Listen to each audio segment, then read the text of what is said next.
countrymen, just to give you the current situation. I am about to land sa Hague. Galing ako Dubai. Stopover for it's a long haul, it's a long flight.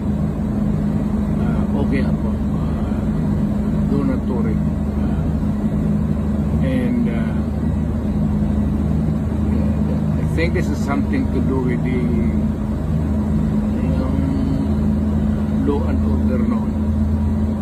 At sinasabi ko naman sa mga pulis, military na trabaho kayo at ako ang managot.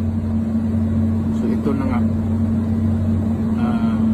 for all of the whatever happened in the past, ako na yung nag-front sa ating law enforcement